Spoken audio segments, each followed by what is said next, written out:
बिस्मिल्लाहिर्रहमानिर्रहीम, अस्सलाम वालेकुम। आप देख रहे हैं सेहत सब के लिए और मैं हूं आपकी मेज़बान डॉक्टर शुमाइला गफ़ार। नाजरीन, दुनिया भर में सेहत के हवाले से मुख्तलिफ सर्वेज़ होते रहते हैं और एक हालिया सर्वे के मुताबिक अनकरीब पाकिस्तान ज़ियाबीतस के मरीज़ों की शरह के लिहाज से पहले नंबर पर शुमार किया जाने वाला मुल्क बन जाएगा।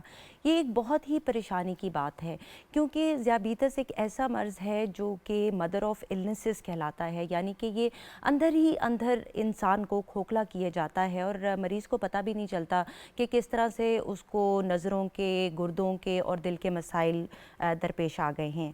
और यही वजह है कि हम चाहते हैं कि इसके मुतालिक आज बात हो, क्योंकि जो हमारा मुल्क है वहाँ पर रोज़गार के मसाइल ही हल नहीं होते। तो अगर इस कदर हेल्थ के हवाले से मसाइल जन्म लेंगे तो इसका इम्पैक्ट हमारी इकॉनमी पर भी आएगा और हमारे मुल्क की ग्रोथ पर भी।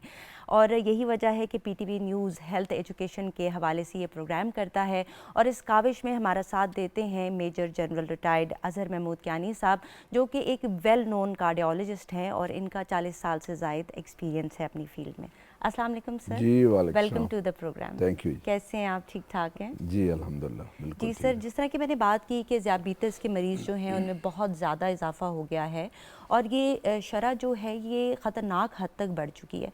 तो आप ज़रा सा ये बताइएगा कि किस तरह से ये जो हाई ब्लड शुगर है ये बॉडी के डिफरेंट ऑर्गन्स को डैमेज कर देता है? देखिए जी, ये तो जैसे आपने कहा कि एक खौफनाक हद तक इसकी शरह जो है बढ़ गई है, डायबिटीज़ की भी और ब्लड प्रेशर की भी। और ये दोनों मेजर रिस्क फैक्टर्स हैं हार्ट अटैक के लिए। डायबिटीज़ तो जैसे आपने कहा कि mother of all the disease, और उसमें से जब आपको शुगर होती है तो हर तरह का मर्ज़ आपको लाहक हो जाता है। बिल्कुल। उसमें से सर से लेके पाँव तक हर चीज़ को जो है उसका बुरे असरात होते हैं। उसमें जो बड़ा ज़रूरी है कि जी कि शुगर जो है उसको आप घर में जहाँ पे पता हो कि देखिए, अब मेरा ख्याल कोई घर खाली नहीं है जिसमें शुगर का कोई मरीज़ ना हो। तो जब शुगर का मरीज़ है तो जो फैमिली है उनको भी एहतियात करनी चाहिए कि शुगर का कम इस्तेमाल हो, मोटापा ना हो, वज़न ना बढ़ने दें। अपनी जो एक्सरसाइज है, वॉक है, उसको आप रखें क्योंकि उससे शुगर कंट्रोल रहती है। सब्ज़ी और दालों का इस्तेमाल और सलाद का इस्तेमाल ज़्यादा करें, मीठी चीज़ों का कम इस्तेमाल करें। तो अगर आपको होनी भी आपके ख़ानदान में है तो फिर आपको होनी भी है तो चंद साल गुजर जाते और नहीं होती। लेकिन जो सबसे खौफनाक चीज़ ये वाली है कि जिन लोगों को शुगर होती है उसमें से मैंने देखा है, जो मेरी अपने पर्सनल एक्सपीरियंस है उसमें एक्सक्यूज़ में क्लिनिक में, वो टोटल 10% लोग हैं जिनकी कंट्रोल होती है। 90% की उन्हें पता होता है और कंट्रोल नहीं होती। और उसकी वजह ये होती है कि वो अपनी दवाई बाकायदगी से नहीं खाते। अगर दवाई खाते हैं तो परहेज़ नहीं करते, और परहेज़ करते हैं तो बस वो सिलेक्टिव किस्म का परहेज़ करते हैं। वॉक नहीं करते, वज़न बढ़ा हुआ होता है, अननेसेसरी स्ट्रेसेस वगैरह होते हैं। और ये सारी की सारी चीज़ें हैं जिसमें से शुगर का कंट्रोल बहुत ख़राब होता है। कि जब आपको पता हो, देखो शुगर को जो आप शुरू में कंट्रोल करेंगे, आप वज़न को कंट्रोल करेंगे, खुराक को कंट्रोल करेंगे और एक्सरसाइज करेंगे तो आपकी शुगर कंट्रोल हो जाएगी और आपकी दवाइयों की मकदार जो है वो कम रहेगी। आपकी दवाइयों की मकदार बढ़ेगी नहीं।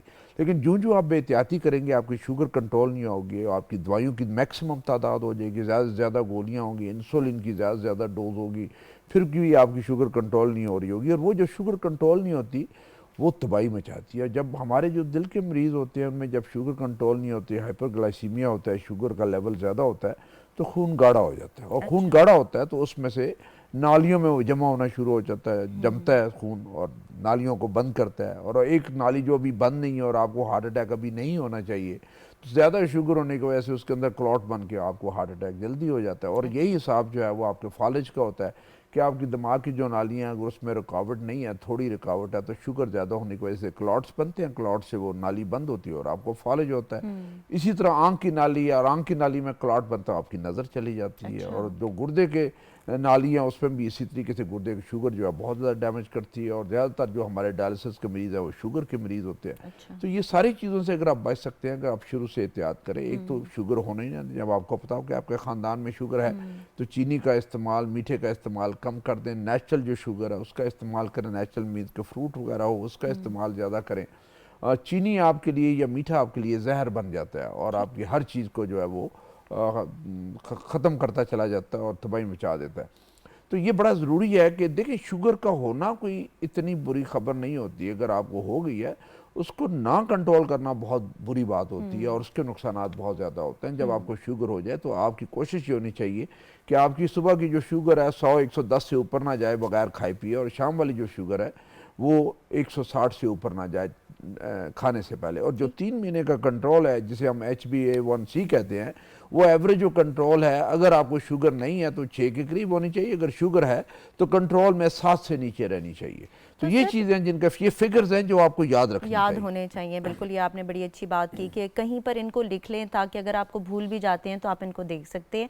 अच्छा, तो क्या ज़ियाबीतस जो है वो एक जेनेटिक मर्ज़ है या ज़्यादा चीनी खाने से भी शुगर हो जाता है? क्योंकि बहुत सारे लोग मैंने ऐसे देखे हैं कि उनको शुगर नहीं होती लेकिन वो चीनी में परहेज़ करते हैं कि हमें शुगर ना हो जाए, और बहुत सारे वो लोग जिनके फैमिली में होती है वो लोग शुगर से परहेज़ नहीं करते। तो शुगर ज़्यादा खाने का, मीठा ज़्यादा खाने का क्या रोल है ज़ियाबीतस में? उसमें ज़्यादातर ये देखें जेनेटिक भी होती है। एक फैमिली में है तो चांसेस हैं 50% के आपके जो सिबलिंग्स हैं, आपके बच्चे हैं, उनको होगी, और उस पर आपको एहतियात करने की ज़रूरत है। होता ये है कि आपके यहाँ इंसुलिन होती है, बनती है, लेकिन इतनी ज़्यादा मकदार में नहीं बनती कि जो आपकी शुगर को कंट्रोल कर सके। तो फिर आपने उसी हिसाब से अपने जिस्म पे या इंसुलिन पे शुगर का लोड भी उतना ही डालना होता है, यानी उतनी आप शुगर खाएं जो आपकी इंसुलिन बन रही है उसे कंट्रोल कर सके। अगर आप ज़रूरत से ज़्यादा शुगर का इस्तेमाल करेंगे तो इंसुलिन जो ज़्यादा से ज़्यादा बननी शुरू हो जाएगी और सेल के ऊपर बोझ बढ़ने का, और सेल स्ट्रेस में जाके वो बिल्कुल कोलैप्स कर जाता है और फिर फाइनली बिल्कुल वो इंसुलिन बनाते ही नहीं, एग्जॉस्ट हो जाता है। फिर आपको इंसुलिन बाहर से लगानी पड़ती है। तो इसलिए वो अगर कम इस्तेमाल होगा इंसुलिन का, यानी आप शुगर कम इस्तेमाल करेंगे तो इंसुलिन जो अंदर जिस्म में बनती है उसका कम इस्तेमाल होगा, तो सेल्स एग्जॉस्ट नहीं होंगे और वो इंसुलिन बनाते रहेंगे। बड़े आसान अल्फाज में आपने समझा दिए। यहाँ पर एक कॉलर है, उनको जी ले लेते हैं। अस्सलाम वालेकुम। वालेकुम सलाम। जी, कौन कहाँ से बात कर रहे हैं? शेर खान बोल रहा हूँ भावलपुर से। जी, सवाल पूछे। ये मेरा हार्ट फेल हुआ था भाई जून 22 में। अच्छा जी जी, सवाल पूछें, आवाज़ आ रही है आपकी हमें। जी जी, ये हार्ट फेल हुआ था 2022 में 27 जून को। तो डॉक्टर साहब ने कहा था कि आपका बाईपास होगा। ठीक है। एक शरियान जो है ना वो जो है वो नजर नहीं आ रही थी इकोग्राफी में। अच्छा। दिल का कुछ हिस्सा भी नहीं था। उस वक्त कल मुझे डिस्चार्ज की, लेकिन अब तकरीबन 11 महीने हो गए मुझे। लेकिन अब चलता फिरता भी ठीक हूँ, वजन भी उठा लेता हूँ, सीढ़ियाँ भी सही चढ़ता हूँ, वॉक भी करता हूँ 1 घंटा 1.25 घंटा। ठीक है। तो ये मालूम करना था कि क्या बाईपास जरूरी है या फिर जब मेरे मेडिसिन से अब रिकवरी है तो बेहतर है। ठीक है, तो आप दवाइयाँ इस्तेमाल कर रहे हैं उससे? जी जी। ये EF जो है मेरा 30 था, अब मेरा जो है 40 हो गया। अच्छा, ठीक है। है। ठीक है, आपको कोई दर्द नहीं आ रहा, कोई अलामत नहीं है, यानी आप बिल्कुल ठीक ठाक हैं। उन्होंने आपको कहा था कि आपको बाईपास की ज़रूरत पड़ेगी, लेकिन दवाइयों से आपको काफ़ी अवाक़ा है। जी, जब ये मालूम करना था कि क्या ये बाईपास कराना पड़ेगा या मेडिसिन से ही देती हो, क्योंकि वो फिजिशियन है जिनसे मेरी ट्रीटमेंट हो गई। आपकी उम्र कितनी है? 56 ईयर। ठीक है, तंबाकू नोशी वगैरह करते हैं आप? मैं उस वक्त करता था, लेकिन अब 11 महीने हो गया अल्हम्दुलिल्लाह बिल्कुल छोड़ दी। ठीक है, बहुत अच्छी बात है। और ख़ानदान में किसी को दिल का मर्ज है? जी, मेरे वालिद साहब की डेथ भी ऐसी हुई है, चचा वगैरह हैं, यानी कि हमारे खानदान समझ लें कि ऐसी है। ठीक है, सही है। सर, आपने कोई सवाल पूछना? जी जी, मैं एक्चुअली आप मुझे ज़रा सवाल बताएंगे। बहुत शुक्रिया, आपने कॉल किया, आपके सवाल का जवाब लेते हैं। जी sir, he is 56 years old. इनको बाईपास का कहा गया था और कुछ इनको सिम्टम्स भी आ रहे थे, लेकिन जब से ये दवाइयाँ इस्तेमाल कर रहे हैं तो इनको काफ़ी अफाका है और ये अपने काम भी सही कर लेते हैं। पहले स्मोकर थे, अब स्मोकिंग भी छोड़ चुके हैं। तो पूछने के अब क्या इनको बाईपास की ज़रूरत है या नहीं? बहुत अच्छा सवाल है। आई थिंक बहुत सारे लोग ऐसे हैं जिनकी नालियाँ बंद होती हैं और हम ऐसे समझते हैं कि बीमारी ऐसी है कि मरीज़ को जो फ़ायदा है वो बाईपास से होगा अगर ये ऑपरेशन करवा ले।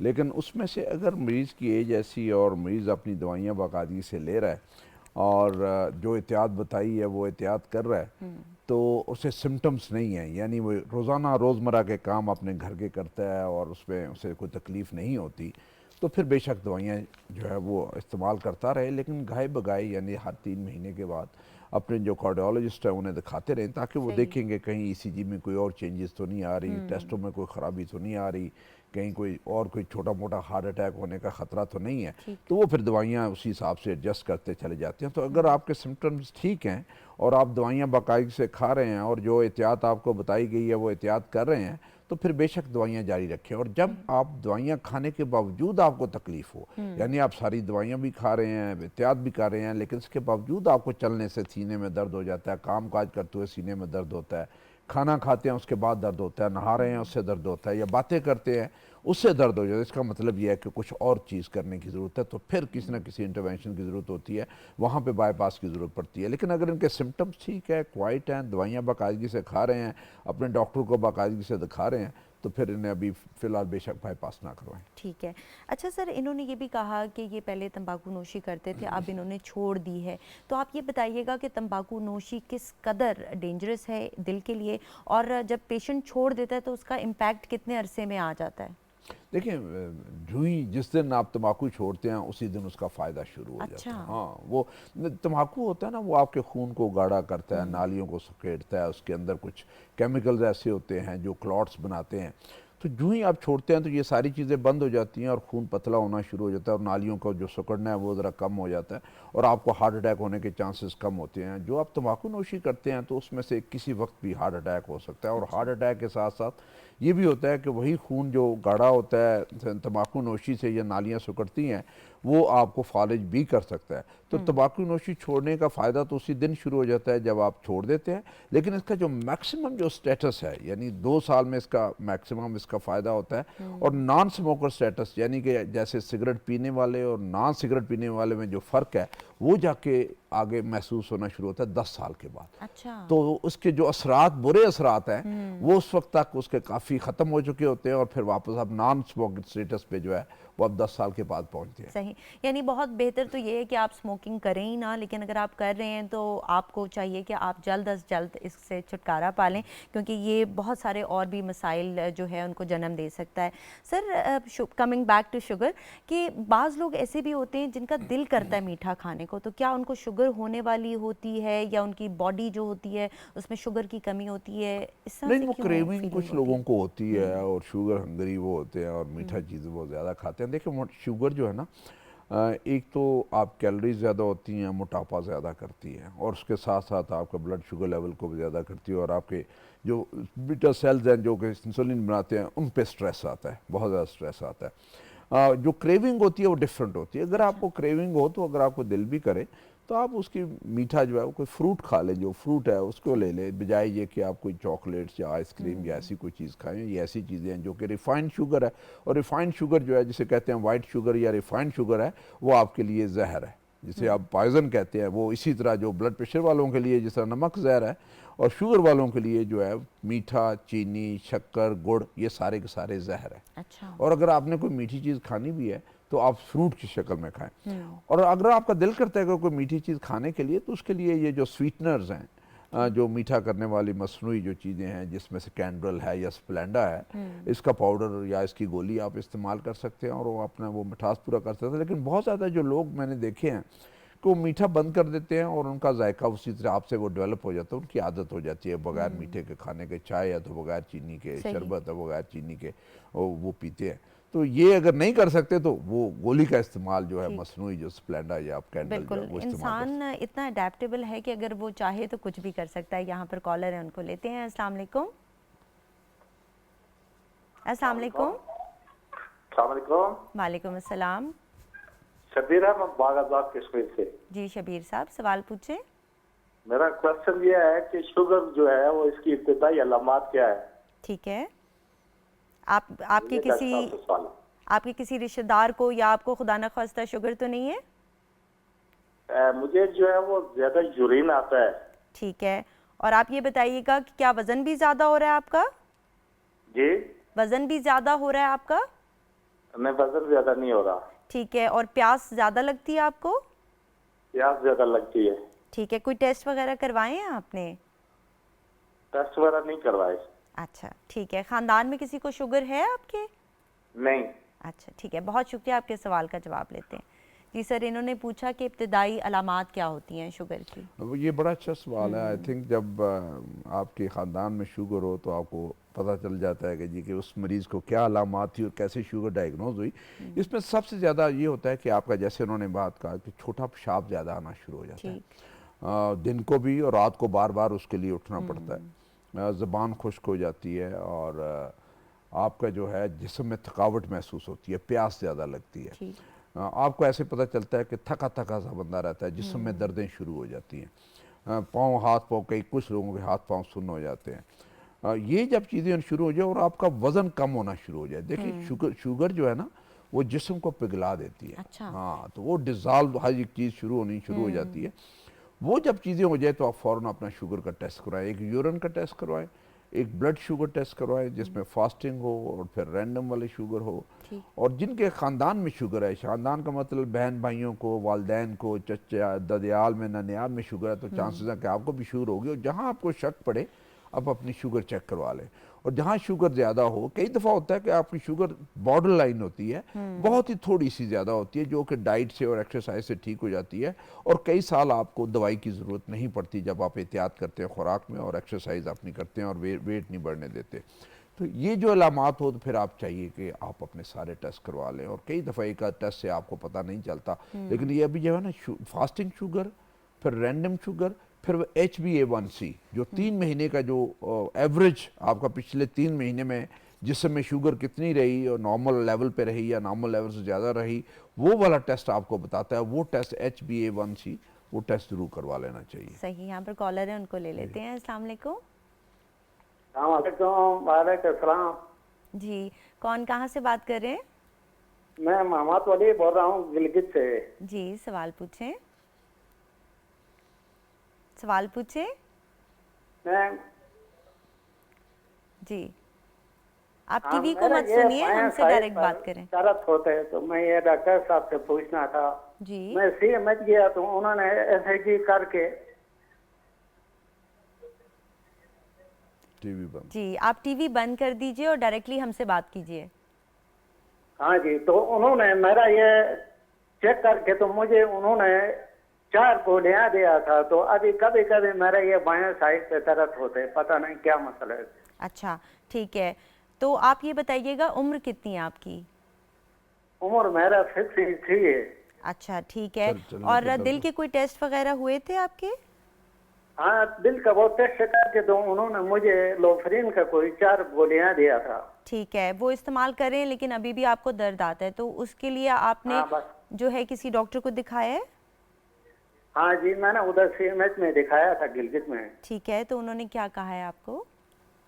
बस उन्होंने वही गोलियां दिया था उन्होंने। वो भी फायदा, आराम है। उससे आराम आया है आपको? सर कह रहे हैं कभी कभी हाँ। दर्द आ जाता है इनको। जी जी, बस उस वक्त तो मुझे आराम आया था, अभी हल्का दर्द हो रही, इतना ज्यादा ठीक नहीं। है। अभी भी दर्द दवाइयाँ जो खा रहे है वो आपको काम करते वक्त होता है या वैसे भी होता है? और दवाइयाँ अभी भी खा रहे हैं या रोक दी हैं आपने? मैं कभी कभी खा रहा हूँ, बस काम किया तो भी नहीं, मैं आराम से बैठा रहा तो भी दर्द होते कभी कभी। ठीक है, और सांस लेने में भी कोई मसला आता है आपको? नहीं, सांस का कोई मसला नहीं। अच्छा, ठीक है, चलें। सिगरेट और सिगरेट वगैरह पीते हैं? कोई शुगर वगैरह है आपको? नहीं, सिगरेट और शुगर का कोई शिकायत नहीं है। ठीक है, खानदान में किसी को दिल का मसला है? नहीं, किसी का नहीं है, अल्लाह के हिसाब से। ठीक है, बहुत शुक्रिया कॉल करने का। जी सर, 63 ईयर ओल्ड हैं और इनको लोपरिन दी थी, इनकी ECG हुई थी, थोड़ा सा दिल का इनको दर्द हुआ था, तो अभी बाज़ औक़ात इनको अलामात आ रही हैं। जी जी, आई थिंक वो मेरा ख्याल है ये गए होंगे दिल के दर्द के साथ, कोई ECG में उन्हें शक पड़ा होगा कि शायद हार्ट अटैक हो रहा है, ये होने वाला है, या एक्यूट कोरोनरी सिंड्रोम है, CS है। तो उन्होंने वो जो लोडिंग डोज होती है कि 4 गोलियां जो है वो क्लोपिडोग्रिल की और 1 डिस्प्रिन गोली देते हैं ताकि वो जो क्लॉट वगैरह है वो डिज़ॉल्व हो जाए। और एक तो बड़ा ज़रूरी है इनके लिए कि जो डॉक्टर साहब ने इनको दवाइयाँ लिख के दी हुई हैं वो दवाइयाँ बाकायदगी से खाएं, वो कभी कभी ना खाने वाला काम ना करें। तो ये रेगुलर बाकायदगी से खाएं, वरना हार्ट अटैक हो जाएगा।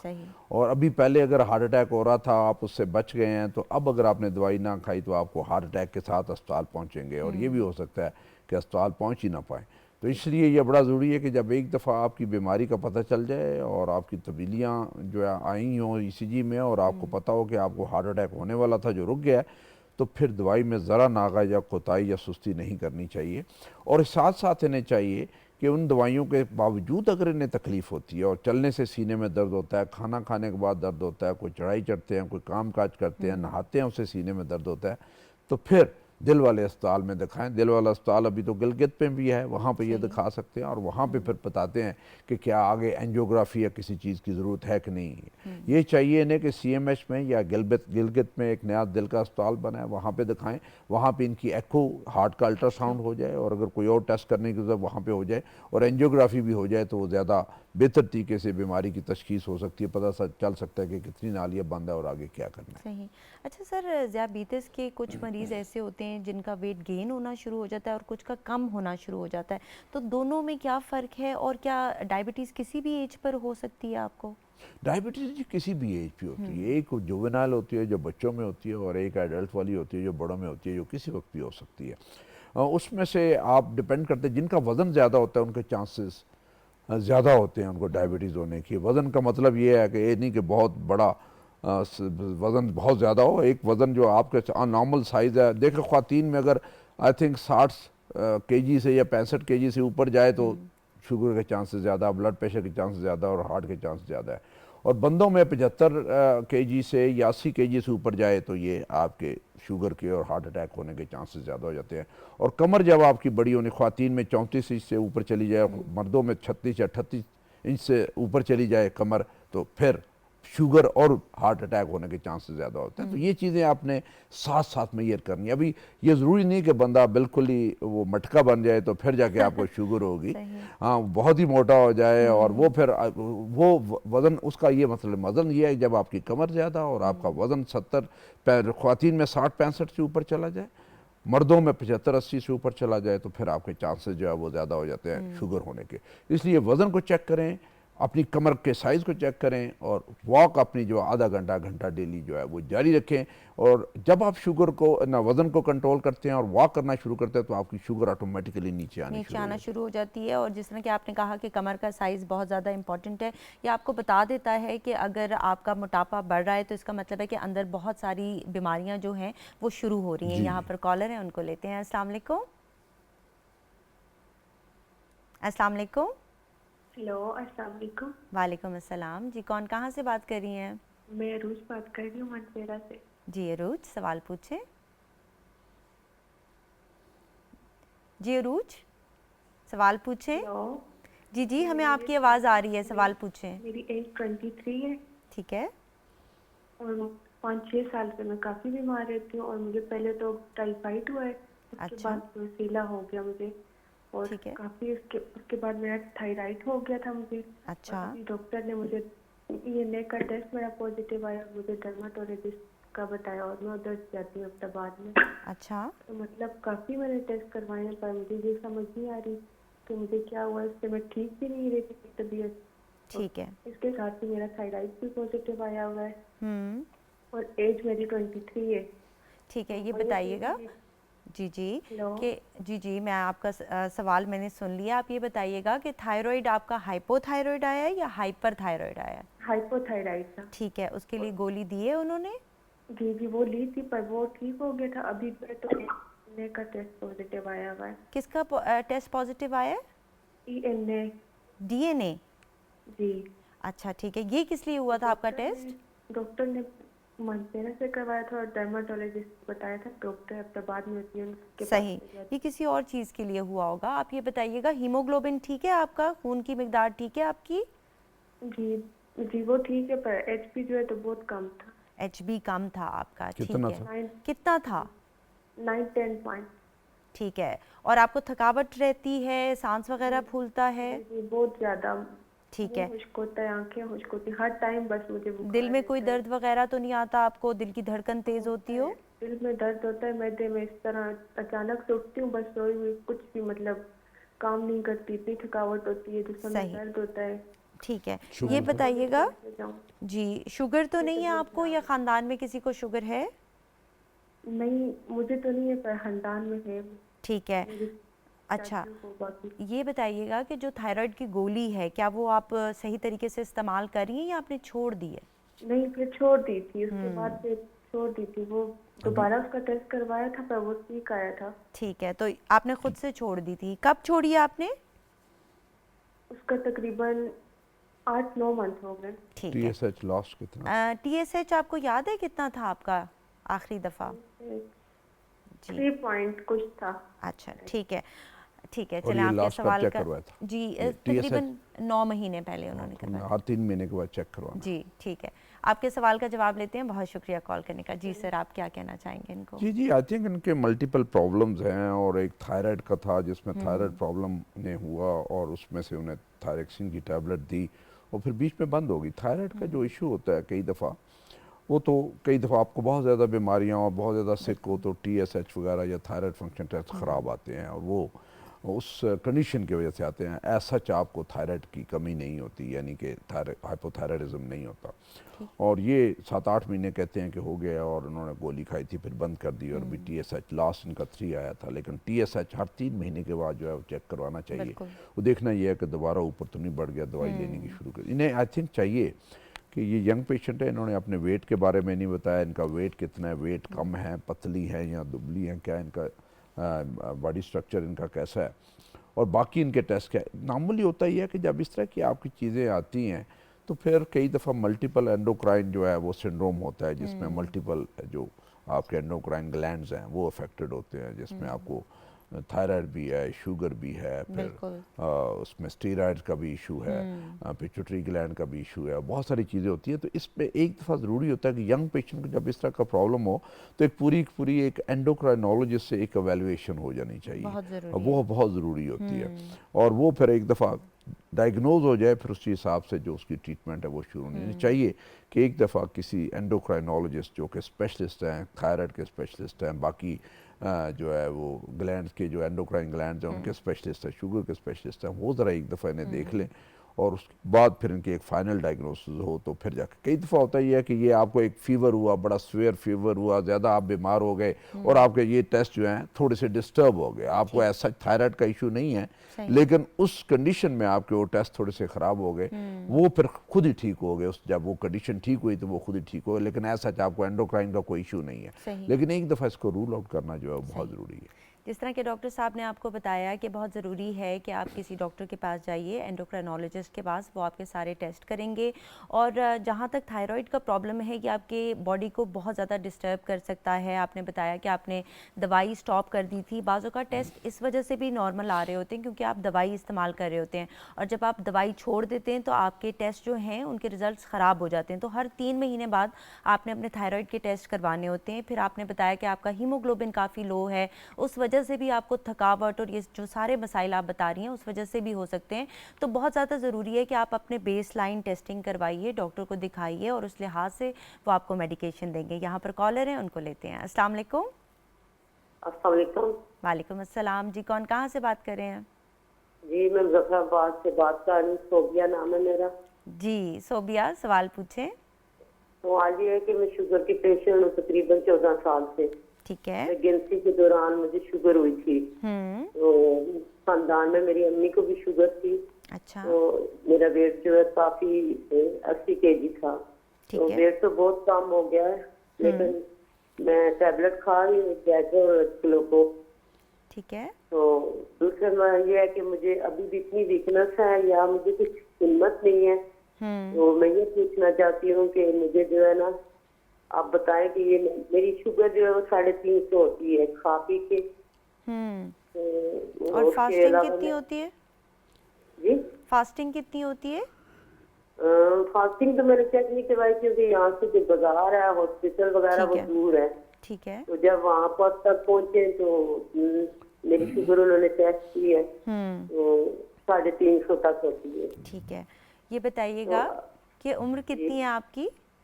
मेरी उम्र जो है वो 45 साल है। ठीक है, और दवाइयाँ आप बाकायदगी से ले रही हैं, डॉक्टर को दिखा रही हैं क्योंकि आपकी शुगर काफ़ी हाई है, एहतियात कर रही हैं आप? जी मैं तो मीठे वाली चाय नहीं पीती, हल्का सा मीठा डाल के।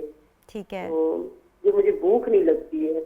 ठीक है, और HbA1c आपने चेक करवाया है? उसके रिजल्ट्स पता हैं कुछ आपको? नहीं। ठीक है। दवाइयाँ कौन सी ले? दवाइयाँ कौन कौन सी ले रही हैं आप? मैं एक तो गैट्रल और एक ग्लूको दोनों टैबलेट जो खा रही, बस इसके अलावा और कुछ नहीं। क्या ठीक किस है। किस खुराक में ले रही जी सर, किस डोज में ले रही कितनी डोज ले रही हैं आप? ये 500 मिली की है, अच्छा, और गैट्रल ठीक कितने है। मिलीग्राम? और गैट्रल कितनी ले रही हैं? वो 2 मिली वाली है। अच्छा, ये बताइएगा कि थकन के साथ साथ कोई और अलामात भी हैं आपको?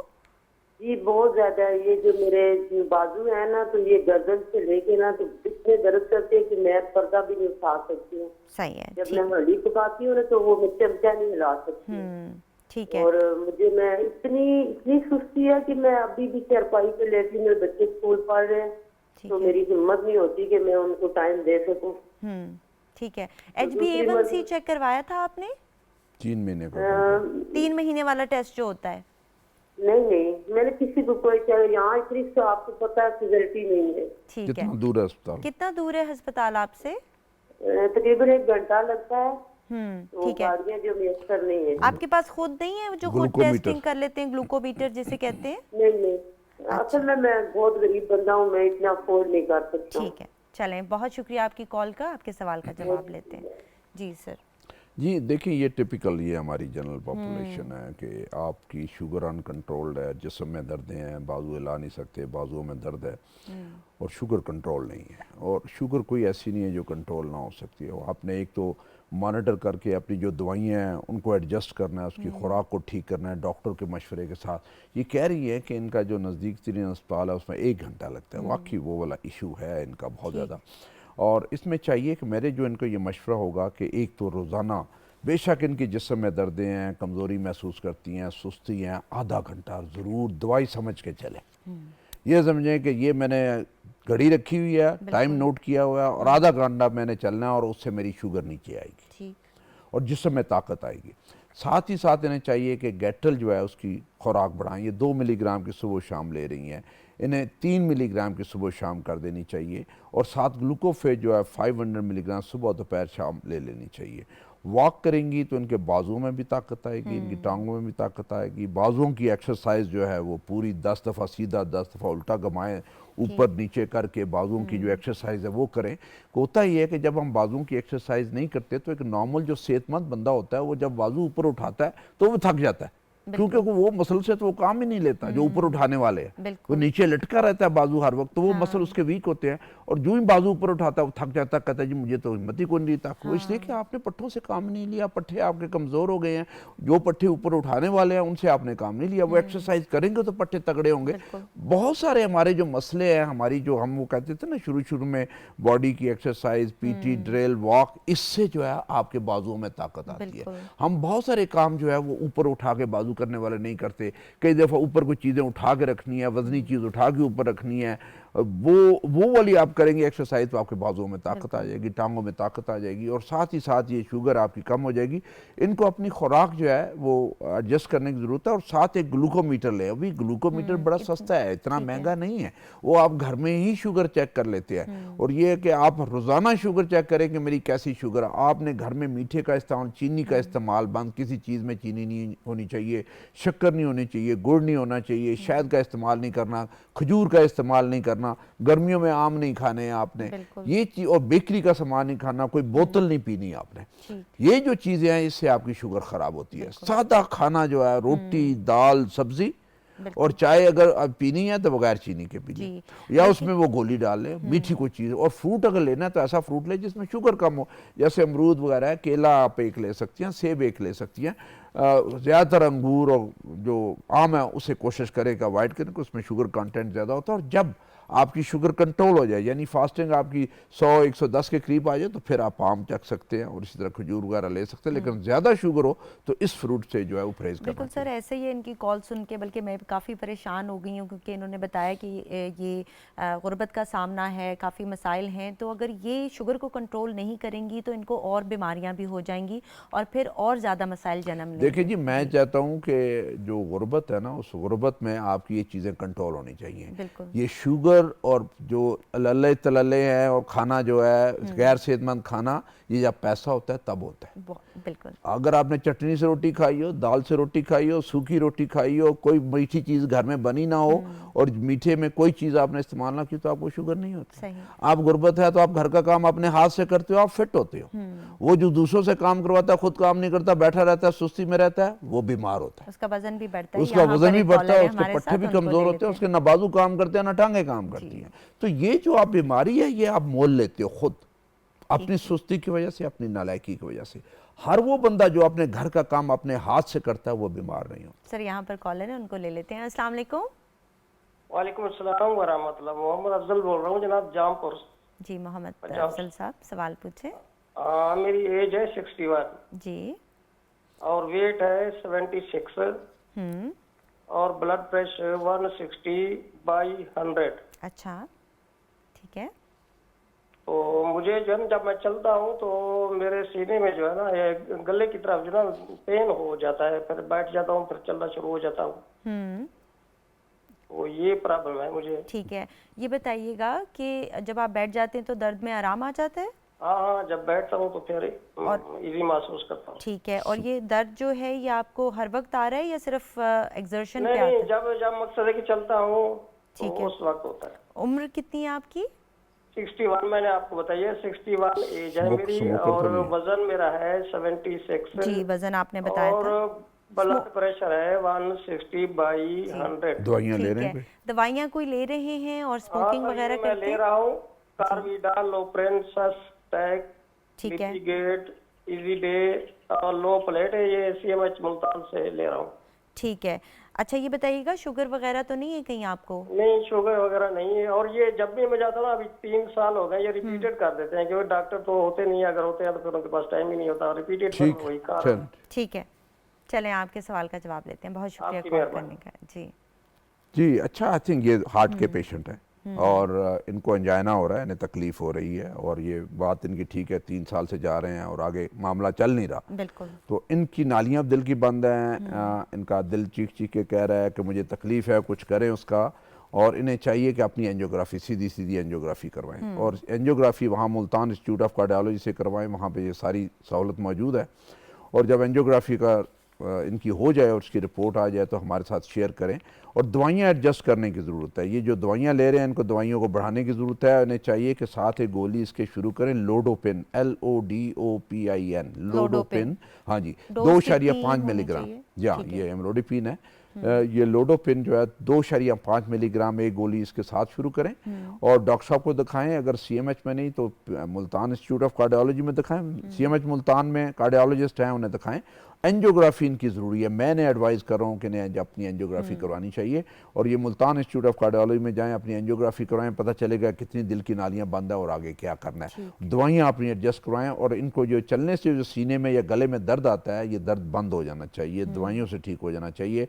ये अलामत है कि आपको हार्ट अटैक आ रहा है और इसको रोकने की जरूरत। जब ये इस तरह का इन्हें दर्द हो, जो काम है वो रोक दें और बैठ जाएं। और अगर 1 मिनट के अंदर अंदर दर्द ठीक ना हो तो ये ज़ुबान के नीचे गोली रख लें और अपनी एंजियोग्राफी है वो जल्दी से जल्दी ठीक है। करवाएं। ये जो आपने टेस्ट बताए ये कर लें।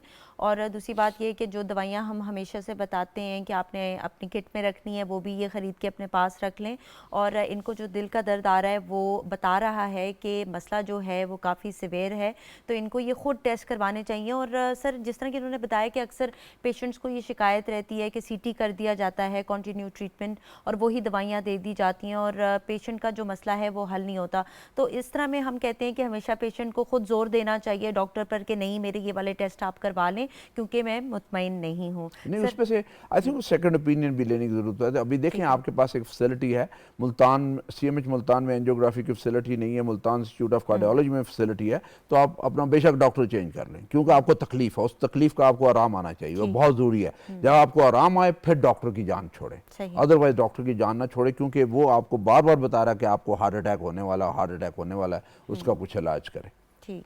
अच्छा सर, फाइनल मैसेज आप क्या देना चाहेंगे आज आवाम को? वो मेरा मैसेज यही है कि आवाम को जी कि अपनी जो करने वाली जो चीज़ें हैं, हम आपकी जो करने वाली चीज़ें हैं वो नहीं करते, यानी खुराक सादा नहीं रखते, वज़न को कंट्रोल नहीं करते, एक्सरसाइज नहीं करते, सिगरेट नहीं छोड़ते और एक्सरसाइज बहुत ज़रूरी है। जैसे वो खातून थी जो कह रही थी, और उनकी शुगर जो है वो बड़े आराम से कंट्रोल हो सकती है अगर आप खुराक में जो है शुगर को छोड़ दें, अपने वज़न को कंट्रोल करें, रोज़ाना आधा घंटा वॉक करें और एक्सरसाइज करें और घर के काम काज खुद करें और अपनी खुराक को सादा से सादा रखें और नींद अपनी 6 से 8 घंटे पूरी करें। और जहां आपको तकलीफ होती है डॉक्टर साहब के पास जाएं, और एक डॉक्टर साहब से अगर आपको आराम नहीं आ रहा और आप समझते हैं, आपको शक है कि आपको ये तकलीफ है, आराम नहीं आ रहा, तो दूसरे डॉक्टर का मशवरा ले लें। हो सकता है कोई डॉक्टर साहब जो है वो आपका जो बीमारी है उसे समझ ना पा रहे हों और दूसरे डॉक्टर साहब जो आपकी बीमारी समझ के फ़ौरन आपका इलाज शुरू कर दें ताकि आपको आराम आए। सर, यहाँ पर मैं ये भी पूछना चाहूँगी कि आजकल गर्मियों का मौसम है तो बहुत सारे लोगों को डिहाइड्रेशन हो जाती है, फिर गैस्ट्रोएंटेराइटिस की वजह से बाज़ों का डायरिया होता है, वॉमिटिंग हो रही होती है, तो बहुत ज़्यादा फ्लूइड लॉस हो जाता है। तो हार्ट पेशेंट्स को या ब्लड प्रेशर के मरीज़ों को ऐसे में क्या एहतियात करनी चाहिए? जी, एक तो सबसे पहले बहुत ज़रूरी है जिनको डायरिया या पेट ख़राब हो और उल्टियाँ आएँ, पानी की कमी पूरी करें, निमकोल वगैरह पिएं, पानी की कमी ना होने दें, क्योंकि ये वो लोग होते हैं जिनको इस हालत में हार्ट अटैक हो सकता है। जब डिहाइड्रेशन हो, इलेक्ट्रोलाइट डिस्टर्ब हो और कई दफ़ा नाली उससे बंद होती है, इन्फ्लेमेशन होती है और आपको हार्ट अटैक हो सकता है। इसका फ़ौरन इलाज करना चाहिए, लेकिन साथ ही साथ ये भी वो मरीज़ जिनको ब्लड प्रेशर और हार्ट फेलियर है उनको ज़रा निमकोल का ज़रा देखना चाहिए कि कहीं लंग्स में पानी ना पड़ जाए या हार्ट फेलियर या पल्मोनरी एडीमा ना हो जाए, उसका आपने ध्यान रखना होता है। और फ़ौरन उसी दिन जिस दिन डायरिया और वॉमिटिंग हो उस दिन से इलाज शुरू हो जाना ताकि आपको डिहाइड्रेशन हो ही ना और आपकी जो इन्फेक्शन है वो जल्दी ठीक हो जाए। Thank you so much for joining us sir.